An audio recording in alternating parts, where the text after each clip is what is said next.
Shopping के बाद इश्की, रूही और मिशा घर वापस आ चुके थे। इश्की अपनी ही धुन में कमरे की तरफ चली जा रही थी कि तभी अचानक ही वो किसी से जा टकराई और गिरने के डर से उसने अपनी आंखें कसकर बंद कर ली। लेकिन तभी उसे फील हुआ कि वो जमीन पर गिरी ही नहीं, बल्कि किसी ने उसे गिरने से बचा लिया है। ये एहसास होते ही इश्की ने अपनी आंखें खोली और सामने खड़े इंसान को देखकर वो डर से कांप उठी, क्योंकि उसके सामने खड़ा था राजवीर सिंघानिया, जिसका चेहरा देखकर इश्की डरते हुए मन ही मन बोली, ओ गॉड, मुझे इस डेविल से ही टकराना था, अब मेरा क्या होगा?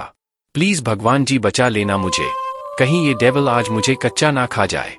इश्की लगातार अपने मन में प्रे किए जा रही थी। वहीं सामने खड़ा राजवीर तो जैसे इश्की में खो ही गया था, वो एकटक इश्की को ही देखे जा रहा था। राजवीर सिंघानिया की एज 29, हाइट 6'1", 8 पैक एब्स और मस्कुलर बॉडी थी। उसकी नीली आंखें और गोरा रंग देखकर कोई भी लड़की उसकी दीवानी होने से खुद को रोक नहीं पाती थी। लेकिन इस वक्त हैंडसम सा दिखने वाले इस डेविल ने इश्की को अपने मजबूत हाथों से पकड़ा हुआ था और उसे एकटक देखे जा रहा था। वहीं इश्की का डर से बुरा हाल हो रहा था, क्योंकि पिछले कुछ दिनों में उसने राजवीर के गुस्से के कई नमूने भी देख लिए थे। तभी इश्की ने अपने डर पर काबू करने की कोशिश करते हुए अपनी सारी हिम्मत जुटाकर राजवीर से कहा, मिस्टर सिंघानिया, मुझे छोड़िए प्लीज। इश्की की बात सुनकर राजवीर होश में आया और उसने इश्की को छोड़ दिया। राजवीर की बाहों से छूटते ही इश्की राजवीर को सॉरी बोलकर वहां से भाग खड़ी हुई। लेकिन राजवीर इश्की को तब तक देखता रहा जब तक वो अपने रूम के अंदर चली नहीं गई। उसके जाने के बाद राजवीर भी अपने रूम में चला गया और अपने असिस्टेंट समर को कॉल करने लगा। समर के कॉल रिसीव करते ही राजवीर बोला, जो काम दिया था वो कब तक होगा? ज्यादा वक्त नहीं है मेरे पास।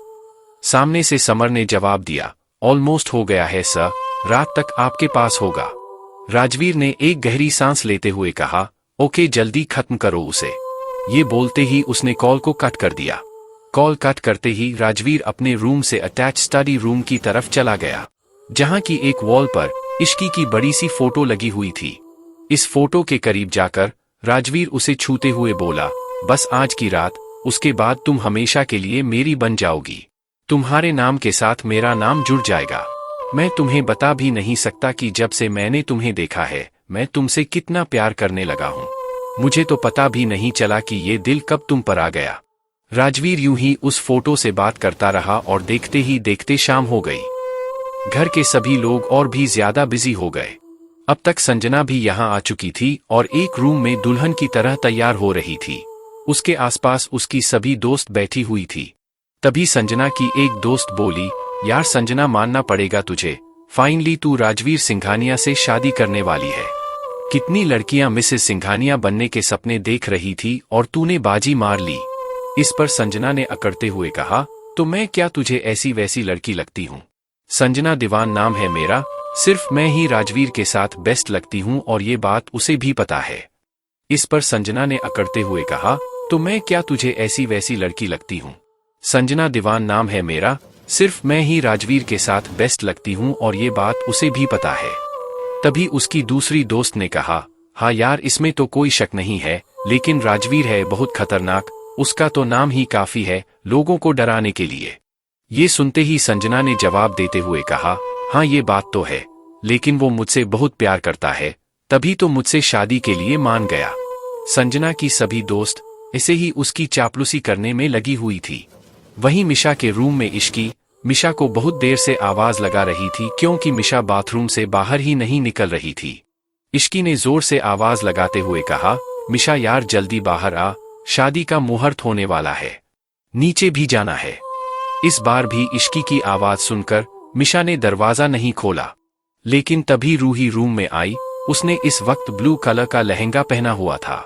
वो जैसे ही रूम में आई तो उसकी नजर इश्की पर ठहर गई और वो अंदर आते हुए बोली, वाओ इश्की, तुम कितनी सुंदर लग रही हो, मैंने कहा था ना तुम पर ये हॉट पिंक लहंगा बहुत अच्छा लगेगा।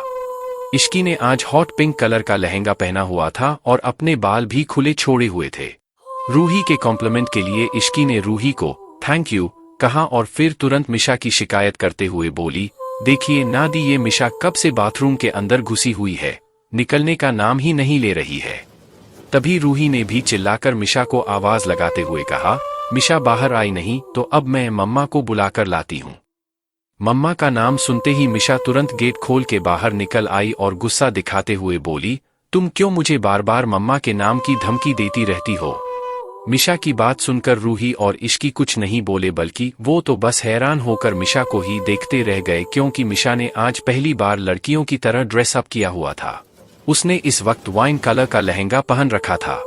मिशा को इस गेटअप में देखकर रूही बोली, फाइनली मुझे आज मेरी बहन मिल गई, वरना मुझे तो लगने लगा था कि मैं इकलौती बेटी हूँ सिंघानिया परिवार की। रूही की बात सुनकर मिशा बुरी तरह से चिढ़ गई, लेकिन तभी रूही का साथ देते हुए इश्की ने कहा, आपने ठीक कहा दी, मुझे भी कभी कभी लगता था कि मैं एक गुंडे के साथ रहती हूँ। इतना कहते ही रूही और इश्की दोनों हंसने लगे। तभी रूही अचानक से सीरियस होकर कुछ सोचते हुए बोली, मेरे पास एक और प्लान है। इश्की ने हैरान होते हुए पूछा, वो क्या दी? इश्की का सवाल सुनकर रूही वहां से कहीं जाते हुए बोली, एक मिनट, आखिर क्या चल रहा है रूही के दिमाग में? क्यों डरती थी इश्की राजवीर से? और क्या कर रही है राजवीर के स्टडी रूम में इश्की की तस्वीर?